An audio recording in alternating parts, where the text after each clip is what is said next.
જૈન અનુષ્ઠાન અમારી સાથેનો સંપર્ક તો બહુ ઓછો હતો, છતાં પણ એક ભાવના હતી કે આપણે કોચિંગ સંઘમાં આપ પધારો અને ભક્તામર હિલિંગ એટલે એક 2-3 વર્ષથી 4-5 વર્ષથી ભાવના છે તમે પધારીને આ અનુષ્ઠાનને ખૂબ જ યાદગાર બને, બધાના જીવનમાં કંઈક એવું નવું પરિવર્તન, જીવનમાં કંઈક પોતે શીખી શકે, કંઈક મેળવી શકે.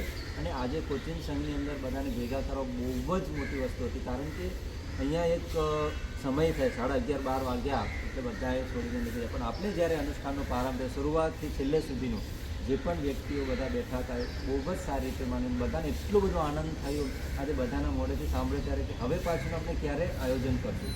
એટલે ખૂબ જ સરસ મજાનું આયોજન થયું અને ગુરુજીનો ખૂબ ખૂબ આભાર કે જેમ પધાર્યા.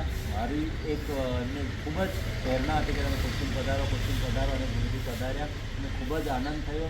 આરાધના ખૂબ સરસ થઈ અને ગુરુ શિષ્યનું મિલન બહુ અદ્ભુત રહ્યું, અદ્ભુત આરાધના અદ્ભુત. ભક્તામાં રહેલી આજે જે પણ જે પોતપોતાના જીવનના જે મૂંઝવણો હતા એ બધા ગુરુજીની સાથે સાંજના મળીને ખૂબ જ સારી રીતના પોતાના જીવનના પ્રોબ્લેમ્સ હતા બધા પોતપોતાના મનના મંતવ્યો કરી અને આરાધનામાં જોડાય. બસ આ જૈન અનુષ્ઠાન પરિવારની જે આપણે આરાધના કરી છે દિન પ્રતિદિન એવી રીતે વૃદ્ધિ થાય અને અનેક સંઘોની અંદર ગુરુજીએ આવી સરસ મજાની આરાધના કરે અને સર્વને પરમાત્માના શાસન પ્રભુ વીરની જે ભાવનાથી શાસન રસ્યા બનાવે એવી ગુરુજીની ભાવના છે.